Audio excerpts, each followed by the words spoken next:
The armed forces consist of 6 service branches: the Army, Marine Corps, Navy, Air Force, Space Force, and the Coast Guard. Each year, about 200,000 individuals join the military. Recruits complete a period of basic training, then attend the A school. After that, they assume their assignments around the world. Some become cooks, some become medics, but there are many jobs. People join the military for all kinds of reasons. Some to escape situations, some just want to fight for the country. I joined because I wanted to do something exciting. In many cases, the military did a lot of good for my life, but like a lot of veterans, I had a hard time transitioning to life on the outside. When I transitioned out of the military, I was an E5. I can tell you, a lot of people don't save money in the military. Divorce is a big problem, and developing an exit strategy isn't the easiest thing. I go by Kurt, and today I'm here to talk to you about my time in the military and, more importantly, my transition out.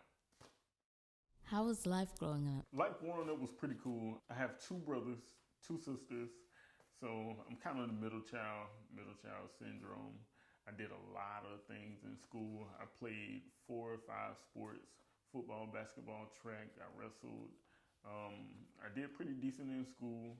I didn't apply myself a lot of the times, but it was cool. I got all the attention I needed, so I don't have any gripes. I spent a lot of time with my grandparents, learning how to cook, fishing with my granddad. You know, I had a pretty good childhood. I spent a lot of time with my cousins. Yeah. So when did you decide to go to the military? I decided to go to the military. Growing up, I kind of always wanted to go to the military. My dad died when I was a real small kid, so I always heard stories about how good he was and all the things that he used to do. So that was kind of one of the things that kind of planted the seed of wanting to go to the military. My stepdad was also in the military, so yeah, I guess my mom has a thing for military guys.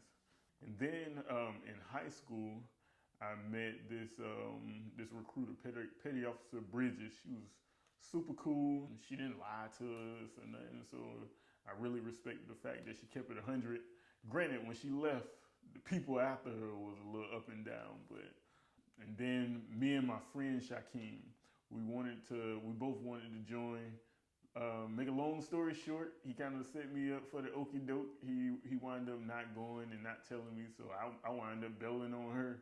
And after that, I went to college for almost 2 years, and then things weren't necessarily going my way, or at least I didn't see things moving or progressing. I had a child on the way, so I just decided to go ahead and join the Navy. How would you describe your military career? How would I describe my military career? Dope, to be real. So initially, I entered the Navy as an E2. I did boot camp in Great Lakes, Illinois, which I beast because I was a former athlete playing a million different sports. After that, I went to A school. Low key, I'm a nerd, so I graduated 4th in my class, just kind of slaughtering, killing everything, which I was a medic, by the way, or a corpsman. After I graduated, I went to Naval Hospital, Jacksonville. There, I worked in the ICU for 2 years, learned how to read telemetry, just learning basic nursing skills. I went to the MRES land where I worked on a submarine tender for a year. I got there as an E4 and picked up rank almost 6 months later, scoring in the 90th percentile on the advancement exam. I went back to Naval Branch Clinic Mayport and worked as team lead for a period of time. I was also the department LPO. Got promoted again, went to the wellness center where I did a lot of fitness enhancement stuff for the entire base. So I had a pretty good military career overall. I have no gripes about it. Learned a lot of stuff. I got a lot of experience. What was hard about transitioning out of the military? So I'm going to answer this question in 2 parts. So first, there's a disconnect when it comes to like just the training that we do in the military, and it just transferring out to the civilian sector. Certifications don't necessarily always transfer over. Some do, but a lot of them don't. That's part of the issue. Then the VA as well. While the VA is a very helpful program, a lot of the language and technical terms, same thing. You still have this giant disconnect to the point where you see or you hear stories of former veterans or veterans actually going into places like banks and stuff, threatening to blow them up because they don't get the care that they need and they emotionally disturbed. So that's a very real issue. Now, myself, making this very personal, and this is where the drama began. So I was married. I was married while I was in the military. Had 2 kids. We met in college, so we didn't just like meet in the military, get married, and then try to scam nobody. Like we already knew each other. We was together for probably 5-6 years, and like when I got in the military, I was gone for a while. Came back really trying to figure out what I wanted to do with my life. I started playing around with different business ventures, trying to sell different items, and this was before entrepreneurship was real popular. Like I was kind of always doing it, and then I got into music, and music was something that I really had passion for. I wasn't good at all, but it was something that I knew that I could be good at it if I just worked at it. Make a long story short, I got pretty good, started doing shows, meeting a lot of different people, still working with different ventures, like just trying to make things happen. And I started being a knucklehead. I was out here talking to different women and stuff. So the last 6 months, I actually started. We started having trouble. We had this big blow up, and I wound up going to jail. So I'm actually going through a separation during this time, which is the hardest part of my life, to be honest. So I'm going through a separation. I'm on probation. I'm looking for a job. I'm getting out of the military, so everything is uncertain. And then on top of that, I find out that I can't actually get a job doing what I do best, which is medical stuff, because I'm on probation and I can't pass a level 2 background screen. So it was a very dreadful time period, and just having money problems, also having the normal problems that come with just being a veteran and working with the VA, having those same issues that everybody pretty much have. Like now you add emotional distress to it. So man, to be honest, I was depressed. Like it turned out to be like the worst time period of my life. What has been your experience with the VA? The VA themselves are a very, very good program. They take care of a lot of veterans. However, the disconnect is very real when it comes to like just getting care in a speedy manner, making sure that all your paperwork is done on time.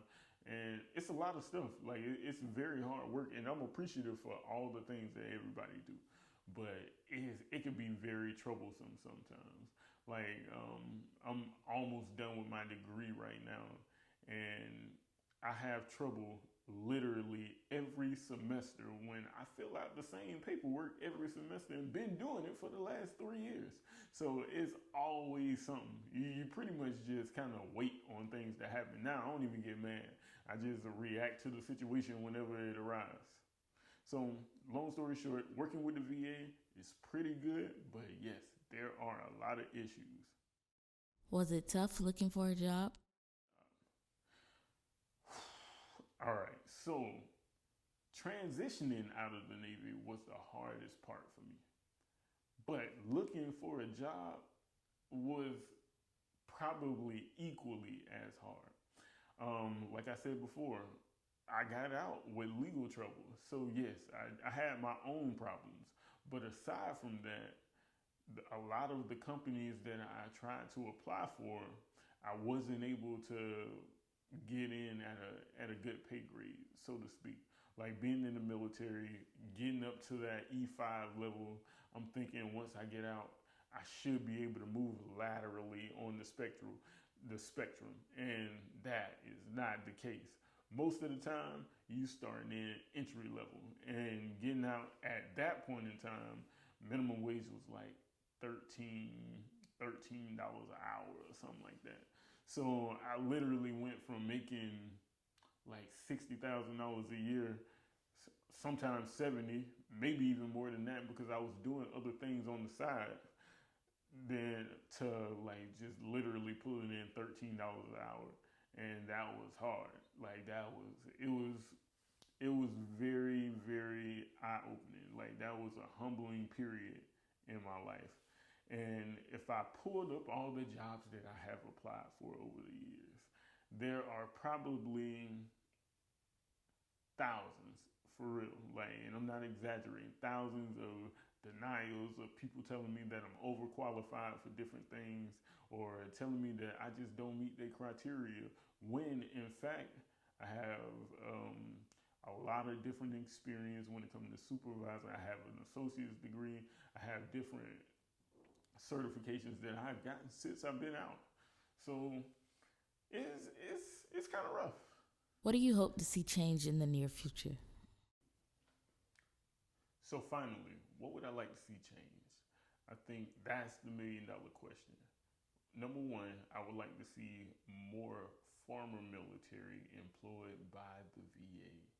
I really think that people that have been in those shoes need to be working that particular government job and servicing the current military members.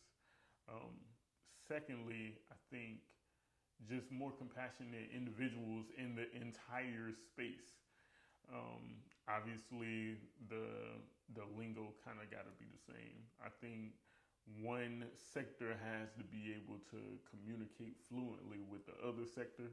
And lastly, I would like to see a better pay for both of so VA as well as the military. A lot of individuals, especially the lower ranks, like those guys don't really make a lot of money, and a lot of them are actually struggling. So they're away from their family and they're struggling. That's the worst part about the entire thing. Yeah, a lot of officers make a lot of money. Once you get to petty officer first class, you start to make some decent money.